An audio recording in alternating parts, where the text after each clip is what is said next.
ಕೃಷ್ಣನ ಊರು, ಕೃಷ್ಣನಗರಿ, ಕೃಷ್ಣನ ಬೀಡಾಗಿರುವಂತಹ ಉಡುಪಿಯ ಜಿಲ್ಲೆಯಲ್ಲಿ ನಾವಿದ್ದೇವೆ. ಈ ಚತುರ್ಥಿಯ ವಿಶೇಷ ಹಬ್ಬವನ್ನು ಯಾವ ರೀತಿಯಾಗಿ ಆಚರಣೆ ಮಾಡ್ತಾರೆ ಎಂಬುದನ್ನು ನಾವಿವತ್ತು ನೋಡಲಿಕ್ಕಿದ್ದೇವೆ.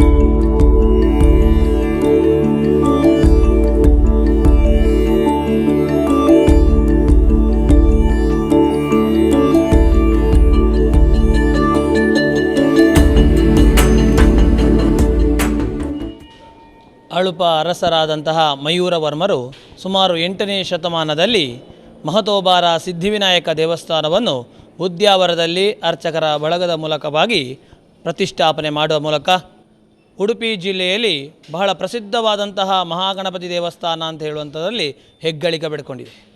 ಈ ಮಹಾಗಣಪತಿ ದೇವಸ್ಥಾನದ ಇತಿಹಾಸ, ಅದೇ ರೀತಿಯಾಗಿ ಇಲ್ಲಿ ನಡೆಯುವಂಥ ಸೇವಾದಿಗಳ ಬಗ್ಗೆ ನಮಗೆ ಇಲ್ಲಿಯ ಪ್ರಧಾನ ಅರ್ಚಕರಾಗಿರುವಂಥ ಶ್ರೀಯುತ ರಂಗನಾಥ್ ಭಟ್ರು ನೀಡಲಿಕ್ಕಿದ್ದಾರೆ.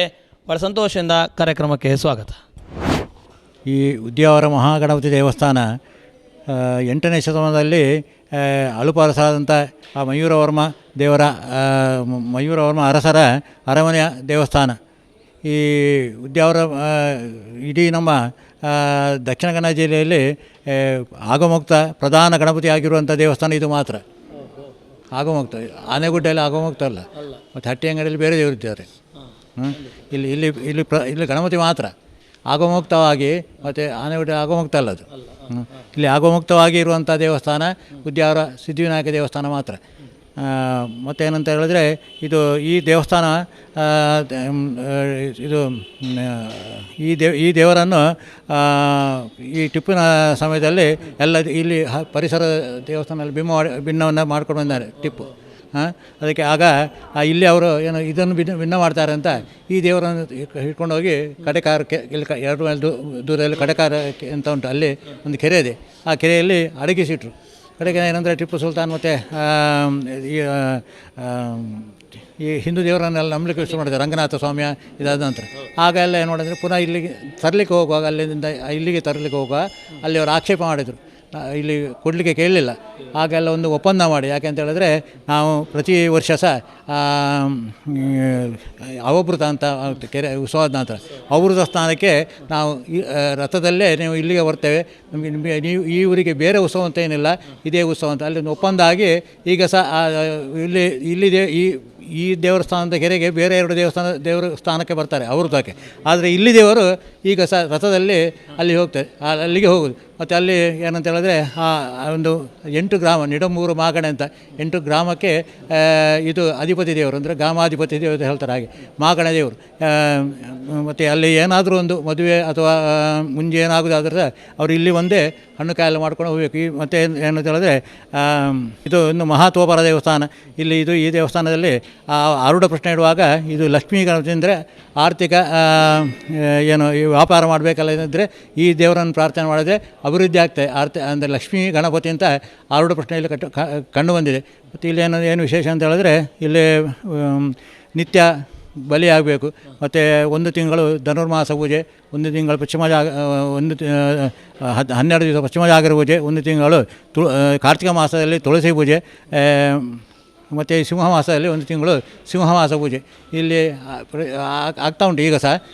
ಮತ್ತು ಇಲ್ಲಿ ಶಿವರಾತ್ರಿ ಮೊದಲಿನ ದಿವಸ ಮುಹೂರ್ತ ಬಲಿ ಹೊರಟು ದೈವಿಕೋತ್ಸವ ಇದು ಶಿವರಾತ್ರಿಯಿಂದ 8ನೇ ದಿವಸದಲ್ಲಿ ಇಲ್ಲಿ ರಥೋತ್ಸವ ಆಗ್ತದೆ. ರಥೋತ್ಸವ ಮರುದಿವಸ ಅವಭೃತ, ಅದಕ್ಕೆ ಕಡೆಕಾರಿಗೆ ಇಲ್ಲಿ ದೇವರು ಹೋಗ್ತಾರೆ. ಮತ್ತು ಇಲ್ಲಿ ಏನು ವಿಶೇಷ ಅಂದರೆ ಇಲ್ಲಿ ಮೊದಲಿನ ದಿವಸ ಒಂದು ದೋಣಿ ಪಂಚಕ ಜಾಯ ಅಂತ ಆಗೋದುಂಟು ಇಲ್ಲಿ.